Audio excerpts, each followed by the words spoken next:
Yo, what's up? Welcome to the health panel.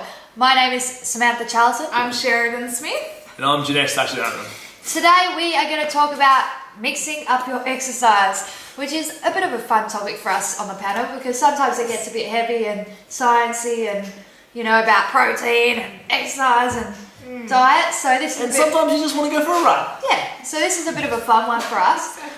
We want to talk about our personal experiences, how we mix up our exercise, keep ourselves interested. And what's your preferred method of exercise?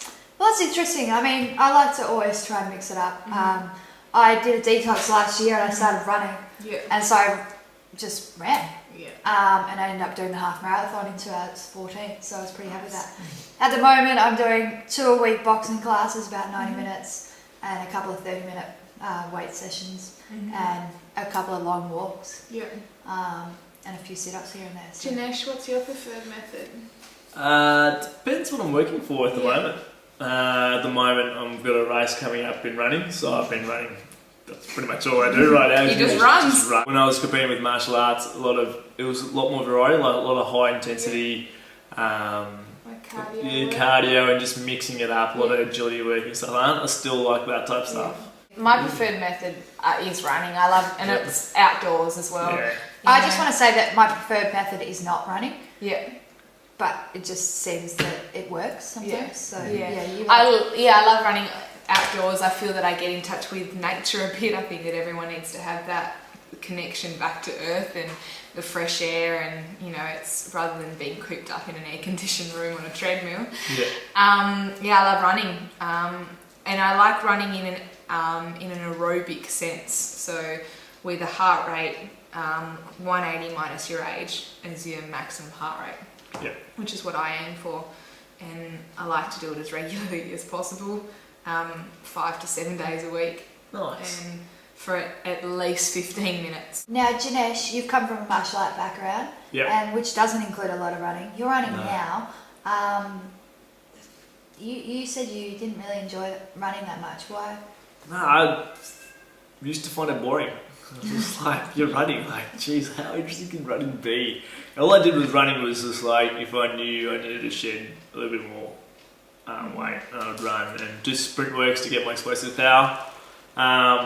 That's the only running that I would do, and a run before training, just to warm up. And the run before training would be like 2-3k, and I'm like, yeah, cool, I'm ready for training. Yeah. On the 11.5-hour run, I tried to experiment, and I didn't listen to an iPod for 3 hours, which was interesting, because I was like, oh, let's just see how mentally strong I am, and it did kind of help because I was lost.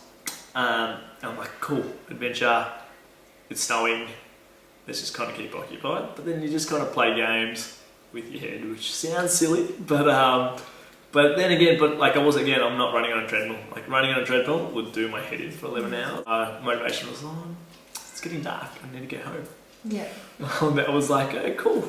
Yeah. And just talk to random people that went past. I would try to wave at every car and see how many cars would hoot their horn back at me, and small things to amuse your mind. That worked. I've found that I've really loved the boxing because you get a bit of aerobic fitness in there as well, but you also get to do the bit of weights and resistance and, you know, interaction with other people and boxing. Sure. And hit stuff. Which is really I love the satisfying boxing when too. you've had a hard day at work or something like that. Definitely. Good. I also love a bit of Pilates and yoga, a bit of more of the, I guess, what's seen as the softer side, I look back at photos. That's very vegan of you. Yeah, very much is, isn't it? I'm not a hippie. I look back on photos. And the jacket is not real leather. Just to get that clear. So I look back on photos and when I like my body the most as well, and it's in the time where I was running, you know, most days, plus I was doing Pilates and yoga, and I like the way it lengthens and strengthens your body as well and tones nicely. So I think there's a lot of different ways that you can look at, you know, creating a variety in your workout system. I guess there's going to be people watching this that are not, you know, running or not doing exercise and not feeling that healthy. I guess how can we help them to just take that first step? You know, what kind of advice can we give people? Just give it a go. Just just get out there. You don't have in my to opinion. break mountains when you first go. Start off walking. Walk for as long as you Just go can walk and the dog. increase it. Yeah. Just take your kids out for a walk. Another thing that I once got told is take a piece of chalk with you and put your walking shoes on or whatever. Grab your dog, take your dog for a walk. Get your piece of chalk. Get your piece of chalk and mark to where you walk to. Yeah, it's a great idea. And then tomorrow, walk a little bit further and mark that. There's actually a great little story. There's a nun. She was actually overweight, I'm pretty sure. So she started running, and she ran each day. She started off walking and increased it by 10% each day. Within something like 6 months, she ran a marathon and did it pretty well. So there's some pretty cool ways you can do it. Walking's great. People might not realise how good walking actually is for your body, and if you can do it without an iPod and just get some friends out there. Yeah, I mean, my personal trainer said a couple of 60-minute walks.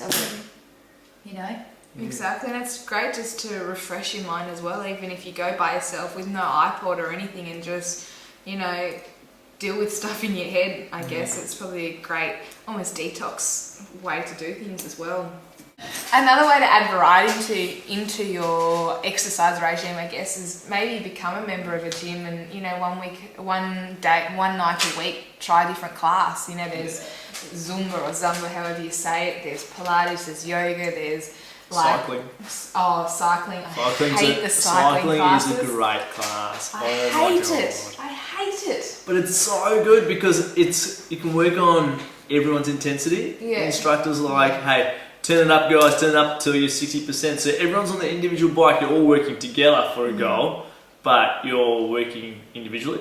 But I'm so competitive, so I have to beat the person next to me, which is obviously way too hard for me, and I just get ruined. So the other one, turning to your networks as well. I mean, I like to try and turn to Janesh here because of his martial art background. A training session with him is a hard one, and he doesn't let me say no or stop or anything like that, so that always hurts. But also, he used to send me some cheeky texts. Not in that way. I would send Sam a message going with a list of just a program. Wouldn't take long. I've gone somewhere in your day within 24 hours. You need to complete these exercises. And it started off like a little bit of a joke, saying if you choose to accept it or not. And I've gone, and you need to text me within completion, and within say 3 hours of the due date or due time, or to go 3 hours to go. Hurry up, I better be getting text, and it was good. And every single time on the button, got the text in. Yeah. Sometimes it's too hard to do it for yourself, so do it for your kids, your family, someone else. But in the end, it's all for your benefit. Exercise is, the human body needs it, and you you've just got to do it for it. Yeah. I think it kicks off a cycle as well. So you start exercising, then you need to drink more water because you're exercising, you're losing fluids. Then by drinking more water, I think then you crave healthier foods. Then you start losing weight, so you feel happier. And then it just gets better, and it's like a snowball effect. Yeah, it is too. But it's also like that when you're on a bad run as well. You're sitting on the couch, you're feeling sorry for yourself, you eat junk. You don't want to sit down and eat carrot sticks. Yeah. You sit down and you eat a packet of chips or something. So the thing, it's a snowball effect. So once you get on that snowball, and it just skyrockets you. And I just want to take a quick opportunity also to throw Vision Personal Training out there. They're a holistic personal training place that specialises in fat loss. But they look at everything, they look at your personality, your prior eating habits, your prior exercise, what you do, how can they slot it into everyday life, as well as, nutrition education, seminars. They can even take you to the supermarket and tell you what's good to buy and stuff like that. So they're really looking holistically at the whole thing and fat loss for life. Relying solely on yourself to wake up early and go for a run, it's more likely that you're going to hit the snooze button and sleep in for an extra half an hour or whatever. But if you've got that session booked with your personal trainer, you're going to let them down more so than yourself, I guess, in a way. So it's great to book in with a friend or a personal trainer to be accountable and credible for your time. Melbourne Marathon or Run for the Kids or Mother's Day Classic. If you enter that in, you're like, I can't just rock up on the day. I kind of need to do a bit of prep. Like I did for the Run for the Kids. Yes. I rocked up on the day, only got through the first 7Ks running, walked around the rest. So you can't just rock up. And you set yourself up for disappointment too. Hope that helps you out a little bit with mixing up your exercise regime, or maybe even starting one. We're here to help. If you want to send us an email, you can at the below address. Exactly. At the address below. Below address. Let us know if you're starting one after this blog and we'll be keen to follow your progress. For sure. Thank you. Thanks. See you later.